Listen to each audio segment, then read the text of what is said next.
I am proud of, and I only realised it recently, that I was talking to some young men who were models in a fashion show, and their attitude was incredible.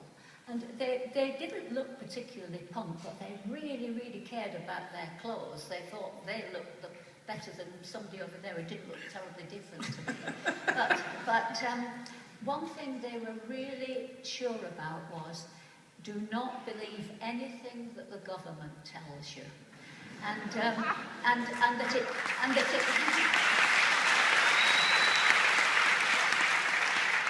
and even if you don't really know much about what's going on, it's cool to have that attitude. And at least something happened from punk, I believe, in that case. Yeah. So you said, you're quoted as saying that the 20th century was a mistake. Mm-hmm. And I think that given that youth today are so much more creative, mm-hmm. or maybe, I mean, that's an assumption that I'm making, but everyone's, through technology and other things, they're getting involved, they're creating stuff. It just seems like there's sort of renaissance of creativity. Do you think that we've made progress? And if so, why? Well, I'm going to talk about culture at the moment now. Culture is part of climate revolution, and it's something I'd like to explain separately anyway, and then we can link it later. But culture, I've got a definition of it, and it is about human evolution, and it is about the pursuit of our perfection, and by means of understanding everything. I read, this is somebody called Matthew Arnold, who wrote a book in 1869 called Culture and Anarchy, and this is his definition. And he said, culture is the pursuit of our perfection by means of knowing everything that has been said and thought and shown in the world, art. Everything that's been said and thought and shown in the world. And by that knowledge, throwing light on all our prejudices and habits and all our daily business, which could be better, and in fact criticising the world we live in the hope of making it better. This is culture. And he also said that the authority that is our guide for knowing what is culture is our best self.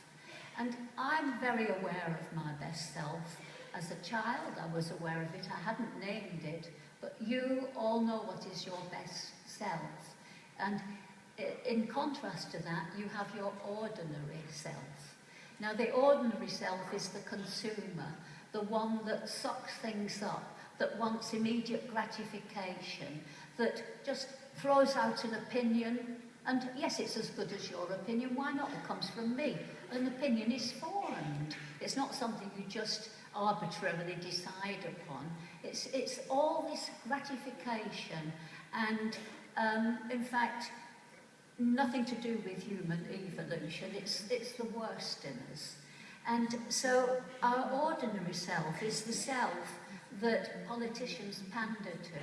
It's not a question, you see, of how many people go to art galleries and listen to classical music or go to the opera or whatever.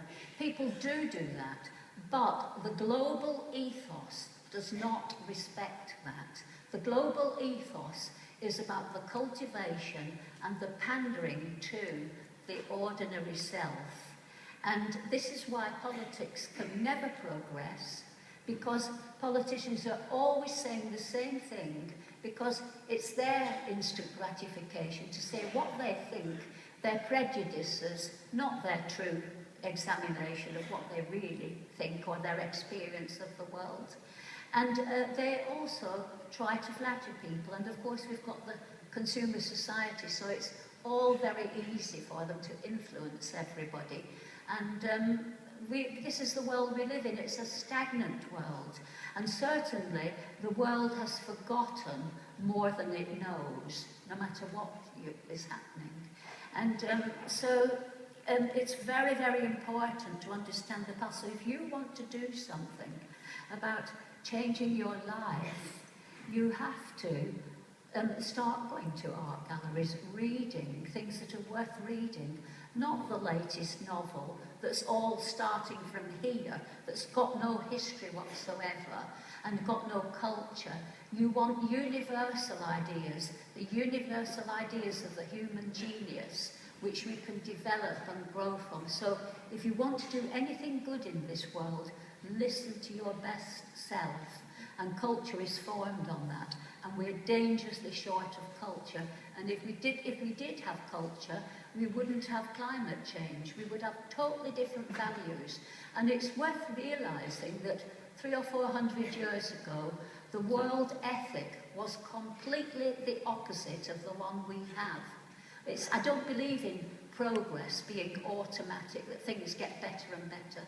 No, they don't. And we always have to refer to the past to know who we are. So when I say get alive, it means who are you?